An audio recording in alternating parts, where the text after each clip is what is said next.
பேர் வித்யாசங்கர். பிறந்த ஊர் நல்லாடை. இதில் என்னன்னு பார்த்தீங்கன்னா, பேரை சொன்னால் கூட ஊரை சொல்லக்கூடாதுன்னு. ஆனால் நான் அது ரெண்டையும் மீறி ஊர் பேரையும் சொல்லியிருக்கேன். அஸ்ட்ராலஜியை பற்றி இன்னொரு இன்ட்ரடக்ஷன் கொடுக்கணும்னா, it is only a referring point. இந்த ஃபீல்டில் நீங்கள் ஷைன் பண்ணுவீங்க அப்படின்னு தான் சொல்ல முடியுமே தவிர, அதுக்கு மேலே நீங்கள் டாக்டர், இன்ஜினியர் இதெல்லாம் வந்து டிசைட் பண்ணுறது யாருன்னு கேட்டிங்கன்னா, அவங்க அப்பா அம்மாகிட்ட இருக்கிற துட்டு தாங்க. அதனால் வந்து எந்த அஸ்ட்ராலஜரும் ஐ எம் ஷூர் எந்த இடத்துல வேணாலும் சொல்லுவேன், இதுக்கு வந்து எந்த எவிடன்ஸ் ஆதாரமும் இல்லை. அதனால் இதுக்காக என்ன பண்ணுறது அப்படின்னு கேட்டால், இதை வந்து ஜாதகமும் 2000 வருஷமாக இருக்குது, ஸ்பிரிச்சுவாலிட்டியும் 4000 வருஷமாக இருக்குது. எல்லாம் ஏன்ஷியன்ட், எல்லாம் வந்து படிப்படியாக வளர்ந்துக்கிட்டே வருது. பட் இது வந்து it is linked with international லெவலில் ஃப்ரம் டேக் அண்ட் யூரோப் அண்ட் அதர் கண்ட்ரீஸ்லேயும் அவங்க ரிப்போர்ட்டும் நம்ம ரிப்போர்ட்டும் பார்த்திங்கன்னா ஓரளவு மேட்ச் ஆகுது. ஆக மொத்தம் வந்து மனித வாழ்க்கைக்கு என்ன வேணும் அப்படின்னு கேட்டிங்கன்னா, மினிமம் வாழ்க்கைங்க உணவு, உடை, இருக்க இடம், அவ்வளோதான்.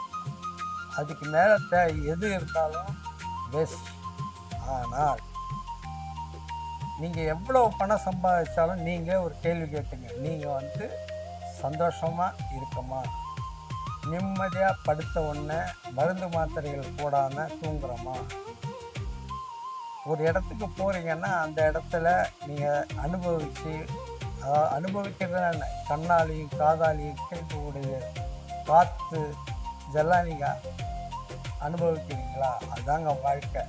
மீதி வந்து கோடி கோடியாக பணம் சம்பாதிக்கிறது, கோடி கோடியாக பவர் சம்பாதிக்கிறது, ஐ மீன் கோடி கோடியாக இன்ஃபினைட் பவர், மோனலாவிய பவர் அப்படின்லாம் கேள்விப்பட்டிருக்கோம். பட் அதெல்லாம் வந்து எவ்வளோ தூரம் நிலைக்குமா அப்படிங்கிறது கஷ்டம். அந்த மாதிரி நீங்கள் போனீங்கன்னா, போகிற அந்த மாதிரி நிலை கிடச்சிதுன்னா, உங்கள் நிலையை தக்க வச்சுக்கொண்டு எவ்வளவு தூரம் மக்களுக்கு, அதாவது உயிர்களுக்கு, மானுடங்களுக்கு எவ்வளவு தூரம் செய்கிறீர்களோ அவ்வளவு தூரம் உங்களுடைய புகழ், நீங்கள் இல்லாவிட்டாலும் உங்களுடைய புகழ் பேச எல்லாரும் தயாராக இருப்பார்கள். இந்தளவும் நமது மனசில் காமராஜர் வாழ்கிறார் என்றால், அவருடைய செயல்கள், தியாகங்கள் எல்லாம் வந்து இப்போ அந்த மாதிரி காமராஜரை பார்க்குறது இருக்காரான்னு கேட்டிங்கன்னா, இருந்திருக்கலாம் அப்படின்னு சொல்கிற அளவு தான் இப்போ இருக்கிற ஜென்ரேஷன் இருக்குது. நான்லாம் காமராஜரை நேராக பார்த்தேன்.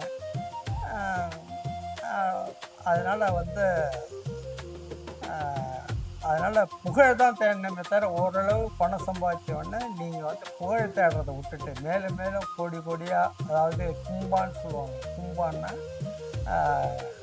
அது நெற்குவியலை சேர்த்து வைப்பாங்க, அதுக்கு பேர் குவியல்.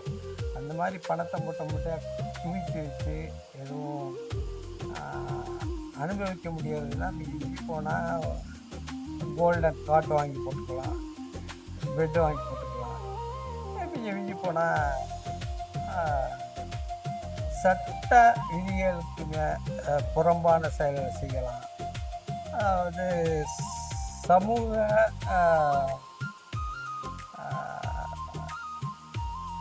செயல்பாடுகளை மீறி யாரும் ஒத்துக்கொள்ளாத அளவுக்கு நீங்கள் ஈடுபடுவீர்கள். ஆனால் அதற்கு உண்டான தண்டனையை மன்னவர் அளிக்கிறார் இல்லை, கடவுளே இருக்காரா இல்லையாங்கிறது அது ரெண்டாவது விஷயம். அது அப்புறம் பேசிக்கலாம். நீங்கள் இருக்கீங்கள, உங்கள் மனசாட்சி பேசும்ல, அந்த மனசாட்சி உங்களை நிம்மதியாக தூங்க விடாதுங்க. இதாங்க உண்மை. நீங்கள் மனசாட்சிக்கு பயந்து நடக்கிறீங்க அப்படின்னா, நீங்கள் வந்து தாராளமாக ஆன்மீகத்தை ஒரு சப்போர்ட்டாக எடுத்துக்கலாம், அஸ்ட்ராலஜியும் ஒரு சப்போர்ட்டாக எடுத்துக்கலாம். ஆனால் உங்கள் மேலே உங்களுக்கு நம்பிக்கையோடு நீங்கள் செயல்பட்டீங்கன்னா, இது ரெண்டும் உங்களுக்கு கடினமான காலங்களில் நல்ல காலத்துலேயும் உங்களுக்கு நிம்மதியான வாழ்க்கை தரும் அப்படிங்கிறத வந்து என்னுடைய வாழ்க்கையின் அனுபவத்தில் நான் கண்ட உண்மை.